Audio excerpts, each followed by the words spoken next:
Hey, what's up guys? So this video might be pretty long. This is about Kebos Lowlands and some other Zaya updates that they announced at Runefest. In my last video I posted, I said that I was going to be gone for 2 weeks. I actually got back a little bit sooner, so I was able to watch Runefest, and I'm going to go ahead and make a video on all the stuff that they announced for Old School. And they announced a lot of stuff, so probably going to make a few videos. I think just this video alone is going to be pretty long, and it only accounts for 1/3 of the things that they announced. And if you watch the stream and you think you know all of the stuff that they announced, that's not quite true. They released a dev blog that is very long and goes much more into depth about all the things they announced. So I'm going to go through all the things that were on the dev blog, and there's probably stuff that you guys don't know if you only watch the stream. So let's start it off. First of all, the Kebos Lowlands. It's a new place that is on Zaya. It's north of the Chambers of Xeric, and there's quite a lot of stuff that's there. So first off, we're going to start off with the farming guild. And so there's 3 sections to the guild. You can get in with level 45 farming. That only gets you to the first tier of the guild though. Then there's a second tier of the guild that you can get to once you're 65 farming. And then finally the third tier of the guild at level 85 farming. So what's in the guild? Let's start off with the first section, tier 1, level 45 farming part.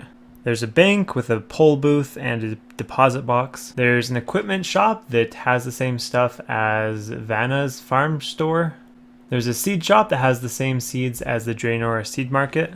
There's a garden supplier that has the same supplies as the store in the Fally Garden Center, which I think is the guy who sells like the plant pots that you put into your house that give like construction and farming XP. There's a water source, there's a large compost bin, so that's new. We'll talk about that a little bit later. There's a cactus patch, there's an allotment herb and flower patch, there's a bush patch, and a tool leprechaun. Then the second tier, level 65 farming, there is a water source, there's a tree patch identical to other tree patches. There's the Hespori patch, which is a new patch, and we'll talk about that later. There's the anima patch, and that's also another new patch. We'll talk about that later. And there's a tool leprechaun. Then the third tier, which requires 85 farming, there's a bank and a bank pole booth and a deposit box. There's a water source, there's a fruit tree patch, a spirit tree patch, a redwood patch, that's new, we'll talk about that. A celestris patch, that's new, and we'll talk about that. And finally a tool leprechaun. So there's a ton of new things with the farming guild. So all the new things that relate to the farming guild. There's a large compost bin, there's the Hespori patch, there's the Anima patch, Redwood patch, Celestris patch, farming contracts. There's the bottomless compost bucket, white lily seeds, redwood seeds, dragon fruit tree seeds, potato cacti seeds, snapegrass seeds, dragon fruit, and dragon fruit pie. So we're going to go through all of those now. So the first thing, large compost bin. All it is a new compost bin that's in the first tier of the farming guild that holds 2 times as much compost. So regular compost bins hold 15, and that means this one will hold 30. Works just the same as other compost bins, so you probably put in like 30 watermelons and then you'd get 30 super compost out of it. I imagine you'd probably put in 50 volcanic ash, and then that would turn your 30 super compost in there into ultra compost. Then there's farming contracts, and what these are is in the farming guild there's going to be some NPC you talk to, and that NPC will give you a contract. He wants you to grow a certain sort of herb or flower or allotment patch, whatever. Then you have to grow what he tells you to inside the guild, and when you do that successfully you get a reward, and the reward is seed packs. And there's 3 different tiers with the contracts. There's tier 1, tier 2, and tier 3, and they go with the different tiers that you can get into the guild. But from what it sounds like, you can pick which tier you want, but you can only pick tiers that you have access to. So you can only pick tier 3 if you can actually get into the level 85 farming part of the guild. But I think if you're like level 99 farming and you wanted to do tier 1s, you could if you wanted to. Next up is the Hespori patch, and that is in the second part of the guild, so the level 65 area. And you plant Hespori seeds, which have a 65 farming requirement. And where you get the seeds, there will be a random chance when harvesting any other plants in the game or by completing farming contracts. So those are the 2 places you can get the seeds. Any patch anywhere in the game you'll have a chance of getting Hespori seed. I think they're untradeable, and when you grow them, you actually get to fight a boss after it's grown, and the boss grants farming XP when killed, and its loot table consists of seeds. So the Hespori boss is instanced, and it will have the same reclaim service as like Zulra and Vorkath, and it does have a few unique drops, or at least one. It has the bottomless compost bucket. It will also drop some of the new seeds, so white lily seeds it will drop. It will drop the anima seeds. It's considered a demi-boss, so it shouldn't be too hard of a boss. And so the main unique drop that it has is the bottomless compost bucket, and what that is a new item, and it is tradable. It's you can only get it from Hespori. You can fill it with any kind of compost, but only one compost at a time. And each compost you use on it gives 2 charges. So if you used 100 compost, you'd have 200 charges. And when you use the bucket on a patch, it only uses 1 charge. So essentially it doubles any compost you have. That would be so nice for my Iron Man. 1,000 ultra compost instantly turned into 2,000 compost. And then there's some conflicting information on the dev blog. At one point it says that it can hold up to 1 million compost. At another point, it says it can only hold 10,000 charges, which would be 5,000 compost, so I'm not sure exactly which one is right. So next up is the new anima patch. That is in the second part of the guild as well. And to use this patch, it has a 76 farming requirement. You can only plant anima seeds in it. And this patch is actually pretty cool because it will provide a worldwide bonus. So it provides bonuses in every other part of the game. All the bonuses relate to farming though. And so at one point in the blog, it says that there's 4 different kinds of seeds, but then they only went on to describe 3 of the seeds. So I don't know if they messed up and there's actually only 3, or if they forgot to put one in. But the 3 that they described, there's the Addis, which provides yield increase to all patches. Then there's the Lasor, which decreases disease chance for all patches.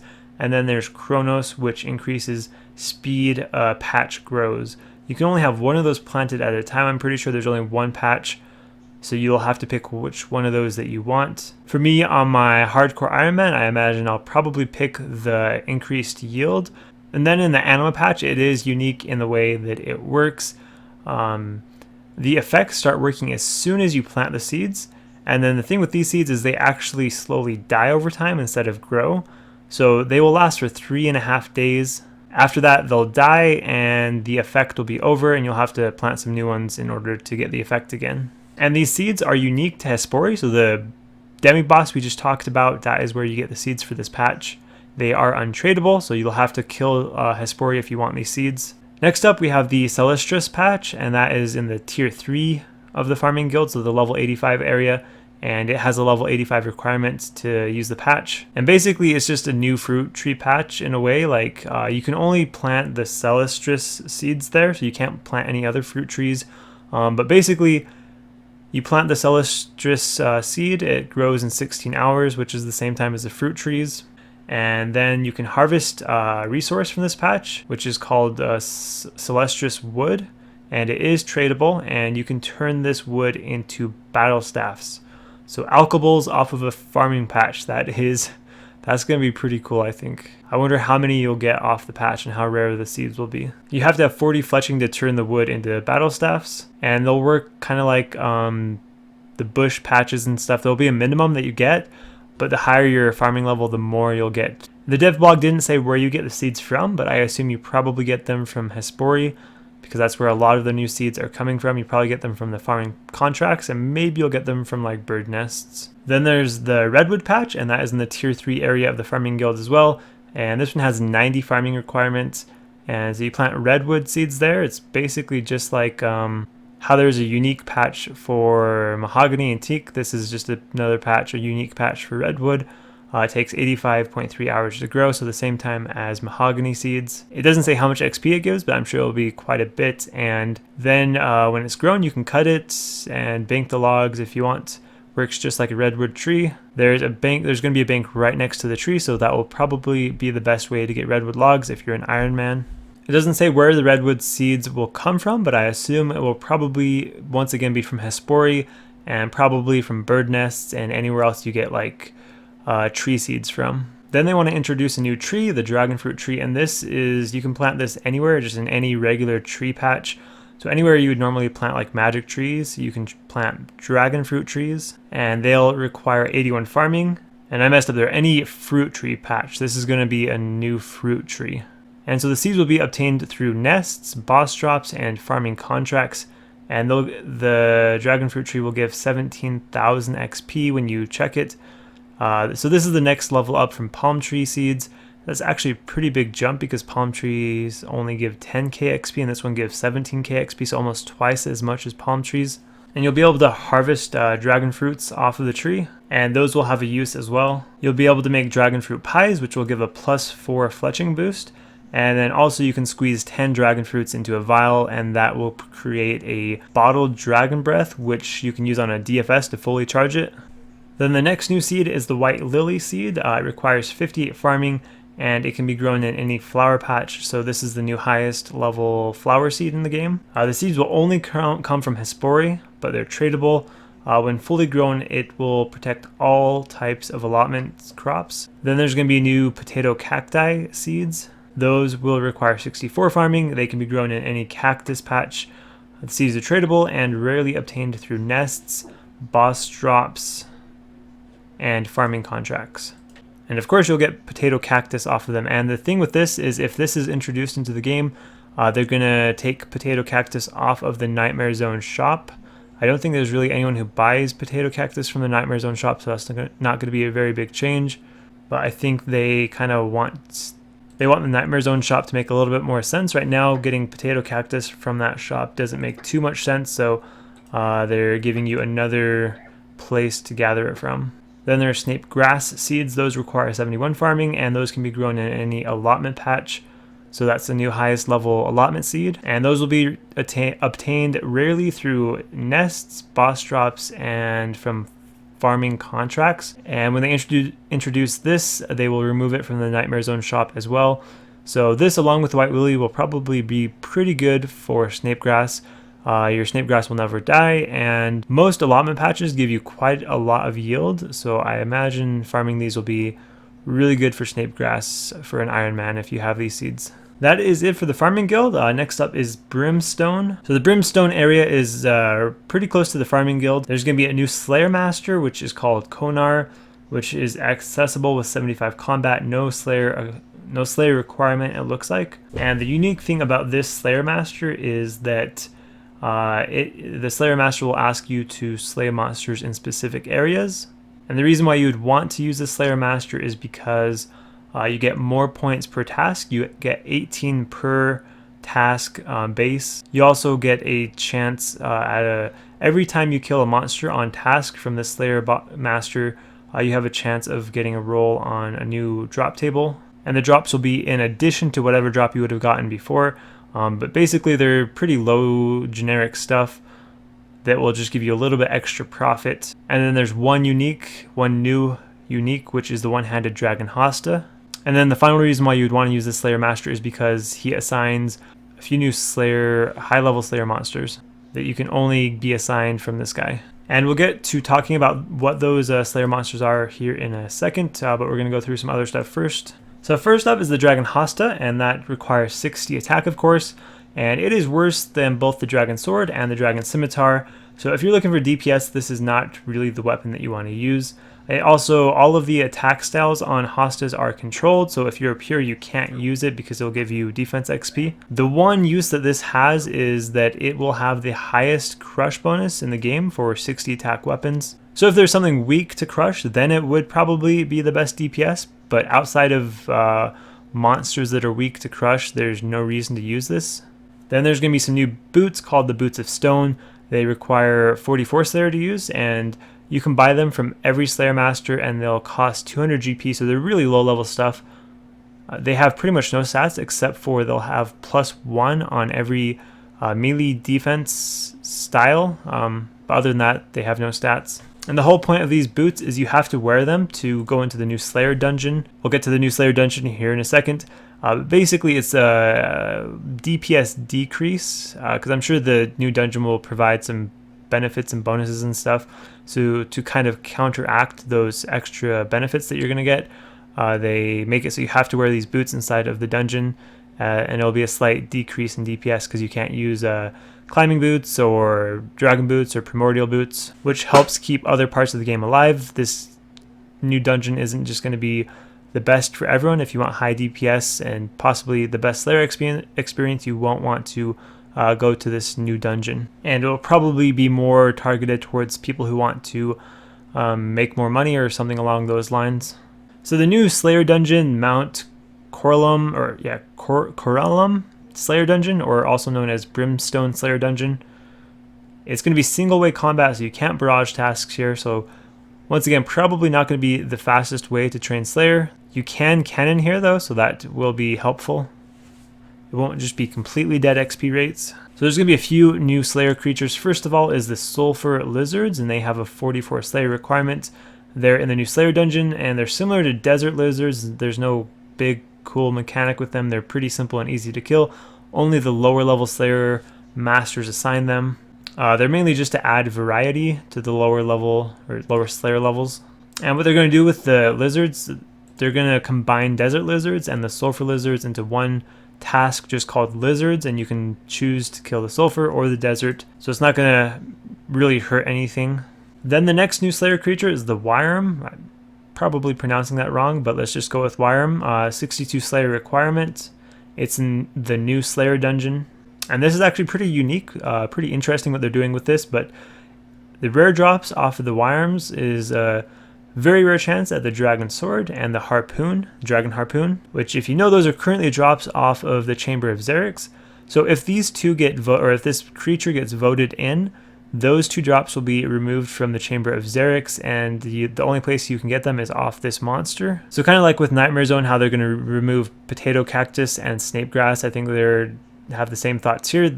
The Dragon Sword and Dragon Harpoon are kind of odd, rare drops for the Chamber of Xerix, because Chamber of Xerix is end game stuff, and those are like level 60 items. So they're moving them over to a place that makes a little bit more sense. And then in addition to those two things, they're going to have the chance to drop Dragon Knives and Dragon Throwing Axes. So Dragon Throwing Axes are at Chamber of Xerix right now. Those will be removed as well. Dragon Knives are completely new, and the Dragon Knives will have a spec that allows you to throw 2 knives at once, and it will only take 25% spec energy. So I can see that being pretty powerful, because I think you'll be able to hit over 20 with the knives, and they're very fast, so you're going to be able to hit like rapid 40s consecutively really quick. So I can see that being pretty strong in PvP. I guess we'll see. The next Slayer creature is the Drake, and that has an 84 Slayer requirement. It's in the new Slayer dungeon. It uses both melee and range. It has a chance to drop claws and teeth. I almost said Dragon Claws there, but no, Dragon Claws will stay at Chambers of Xerix. The claws and teeth that the Drake drop are add-ons to items that are already in game. So first of all is the Boots of Brimstone.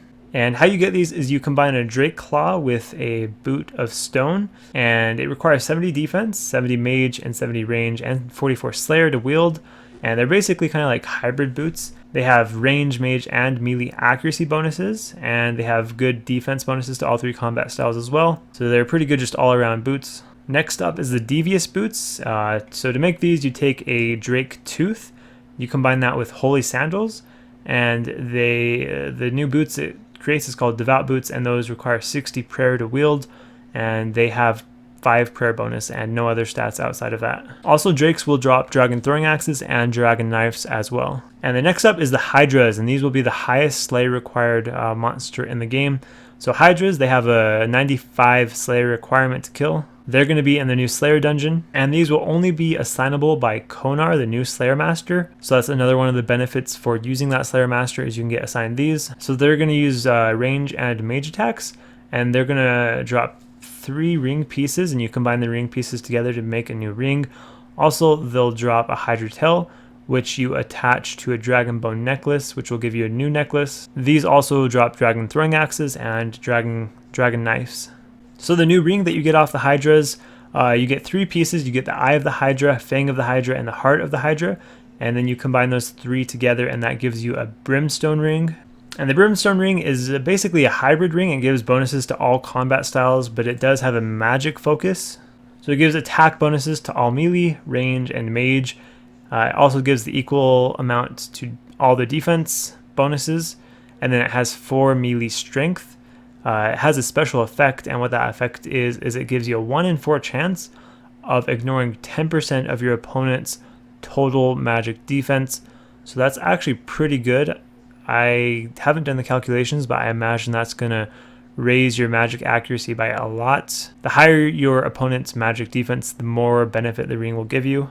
I've heard some PKers kind of complaining about how the magic accuracy is really bad at the moment, so I'm sure this will help them have a bit better accuracy. And I imagine that's probably why Jagex put it in. They heard those complaints, and so they're trying to put something in that will help them a little bit. Because obviously, people aren't going to vote in a complete rewrite to how magic and magic defense works. So this is probably about as close as you're going to get as updates like this. Next up is the Bone Crusher necklace, and how you make that is you take a Hydra tail and you combine that with a Dragon Bone necklace. And this item is untradeable after you make it, so if you pay the money to buy a Hydra tail, you're not going to get your money back after you make this item because you can't undo the items, and it is untradeable. And to wield it, it takes 80 prayer. It gives you the effect of the Dragon Bone necklace, and it gives you the effect of the Bone Crusher at the same time. And the necklace needs to be charged with ecto tokens, just like the Bone Crusher. And for those of you who don't know what the Dragon Bone necklace does, basically when you bury bones, it gives you prayer points. So since this acts as a Bone Crusher and a Dragon Bone necklace, it will basically, while you're killing stuff, your prayer will just slowly go up on its own, and you'll get a little bit of prayer experience at the same time.